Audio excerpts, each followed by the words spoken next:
Avez-vous déjà constaté des signes indiquant que la batterie de votre voiture est faible ou ne parvient pas à se charger, même s'il s'agit d'une batterie neuve? Un alternateur peut-il être en cause ou non? Parcourons ce guide pour découvrir les raisons courantes pour lesquelles votre alternateur ne charge pas la batterie et les étapes simples pour résoudre ce problème. L'alternateur est l'un des 5 éléments principaux du système électrique de la voiture, fonctionnant comme une machine qui génère de l'énergie pour alimenter la batterie, servant au fonctionnement des dispositifs de charge et des équipements électriques. Les alternateurs de voitures produisent de l'électricité en convertissant l'énergie mécanique. Notamment, la source d'énergie mécanique peut provenir des moteurs à combustion interne, de l'énergie solaire. Si vous tentiez de démarrer votre véhicule sans alternateur, la batterie seule ne serait pas capable de produire suffisamment d'énergie pour faire tourner votre moteur même si vous avez une nouvelle batterie de voiture. L'alternateur est nécessaire pour maintenir la batterie rechargée et alterner le courant électrique à travers de nombreux composants de votre voiture. Un alternateur de voiture défectueux affectera le processus de charge et le fonctionnement de la batterie.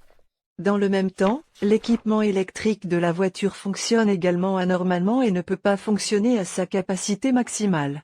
Alors pourquoi mon alternateur ne charge-t-il pas ma batterie? Découvrons les causes dans la partie suivante. Si l'alternateur de la voiture cesse de charger votre batterie, cela revient à ce que votre voiture ne puisse pas démarrer. Cependant, si vous êtes assez chanceux, dans certaines situations, votre voiture fonctionnera probablement pendant environ 10 minutes, mais après cela, le courant sera immédiatement coupé. Connaître les raisons vous aidera à diagnostiquer le problème exact et éventuellement à le résoudre. Généralement, une cause courante pour laquelle l'alternateur ne charge pas est une usure mineure ou une corrosion. Pratiquement toutes les pannes mécaniques, qu'il s'agisse de l'usure des balais ou de la défaillance des roulements, sont le résultat d'une durée de vie prolongée. Les alternateurs modernes sont équipés de roulements étanches, sans entretien, qui ne doivent être remplacés qu'après un certain temps ou nombre de kilomètres.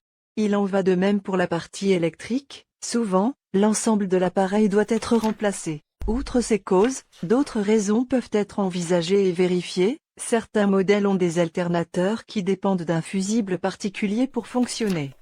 Cependant, parfois, ce fusible peut griller à cause d'une surtension ou simplement à cause de la vieillesse. À ce moment, votre alternateur ne chargera plus la batterie. Mais n'oubliez pas que tous n'ont pas de fusible, vous devez donc consulter le manuel du propriétaire pour voir si votre alternateur a besoin de fusible ou non.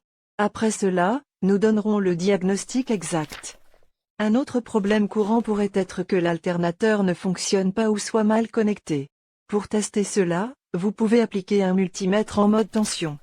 Démarrez votre voiture puis utilisez un multimètre pour vérifier la tension de la batterie de la voiture. Le nombre normal devrait être d'environ 13 à 14,5 volts. S'il est inférieur, essayez de faire tourner le moteur plusieurs fois pour voir si la tension augmente ou reste faible. Si la tension ne dépasse pas 12,5 volts, la batterie ne sera pas chargée et l'alternateur ne fonctionnera pas.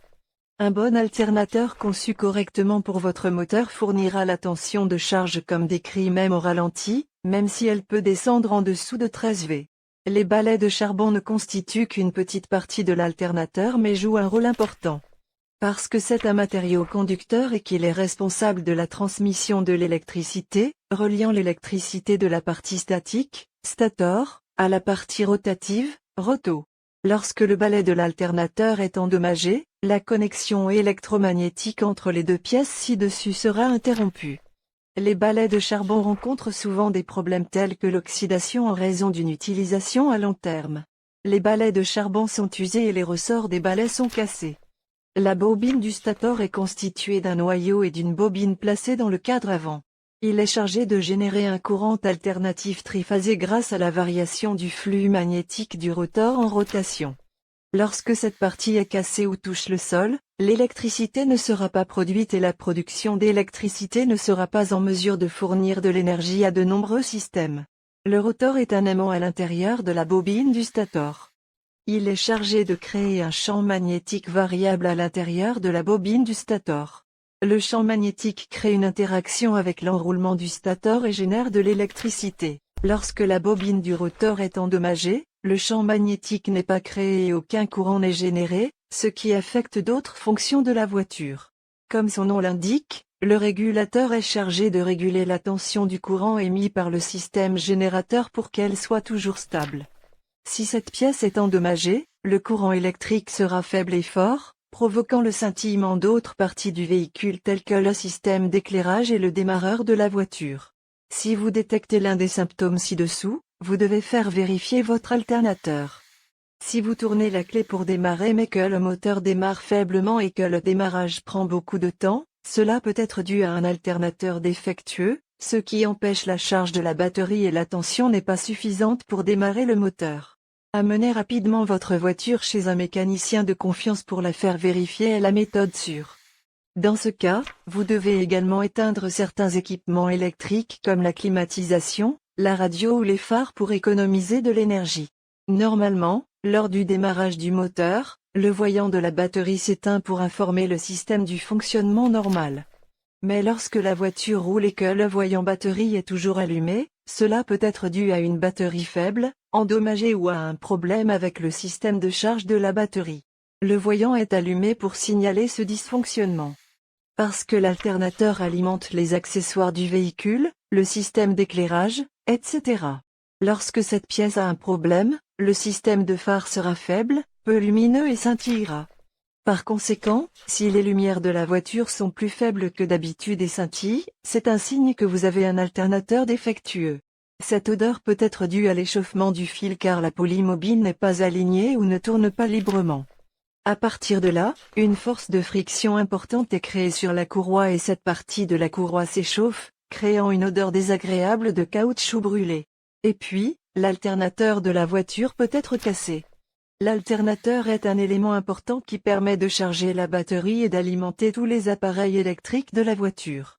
Si cet appareil présente un problème, cela affectera grandement le fonctionnement et le mouvement du véhicule. Savoir comment vérifier un générateur de voiture aidera les conducteurs à connaître son état afin de pouvoir le gérer rapidement. Mais tester l'alternateur est un processus assez complexe, il nécessite un personnel technique expérimenté et l'aide de différents types d'outils pour connaître la cause exacte. Cependant, si vous avez des bases dans l'industrie automobile, vous pouvez effectuer cette démarche entièrement par vous-même. Pour vérifier l'alternateur, vous devez préparer un kit de test professionnel et un voltmètre. Suivez ces 3 étapes pour tester votre alternateur. Étape 1, tester la batterie. Pour vérifier la batterie, nous utilisons un voltmètre. Fixez le fil rouge du voltmètre à la borne positive de la batterie et fixez la borne noire du voltmètre à la borne négative de la batterie. Puis lecture des paramètres. Si la tension est supérieure à 12 V, nous pouvons passer à l'étape suivante. Au contraire, si elle est inférieure à 12 V, vous devez charger la batterie et remesurer la tension après la charge. Étape 2, démarrer la voiture après avoir mesuré la tension de la batterie, appuyez sur l'accélérateur pour laisser tourner le moteur. Vous devez augmenter l'accélérateur jusqu'à une vitesse de 2000 Tmin pour laisser le moteur se réchauffer après une longue période d'inactivité. Étape 3, laissez le moteur tourner régulièrement et vérifier la tension de la batterie. Laissez le moteur tourner régulièrement et vérifier la tension de la batterie. Continuez à lire la valeur du voltmètre.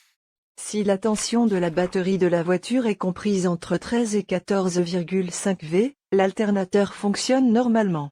Si la valeur de tension est inférieure ou dépasse le seuil de 13 à 14,5 V, cela signifie que le générateur est en panne ou a un problème. Par ailleurs, il faut continuer à vérifier le fonctionnement des appareils consommateurs d'électricité comme les climatiseurs, les lumières, pour voir s'ils fonctionnent normalement. En détectant des signes de dommages sur le véhicule, la méthode recommandée pour remédier à cette situation est d'amener le véhicule dans un garage de réparation afin que le personnel technique puisse effectuer une inspection, détecter la bonne maladie et la traiter avec le bon médicament. Dans le cas où la voiture tombe en panne au milieu de la route, ou si l'on soupçonne que l'alternateur est endommagé, provoquant une décharge de la batterie et rendant impossible le démarrage du moteur et la conduite, vous pouvez appeler les secours routiers pour obtenir de l'aide ou tester la batterie vous-même. Réglementation si possible. En outre, vous devez également entretenir le système électrique ainsi que l'alternateur régulièrement, périodiquement tous les 3000 km, 5000 km de fonctionnement, équivalent à environ 3 à 6 mois, pour augmenter la longévité et limiter et détecter rapidement les dommages au générateur. Dès que possible. La maîtrise des conseils suivants aidera les conducteurs à maintenir l'alternateur de leur voiture dans des conditions de fonctionnement idéales.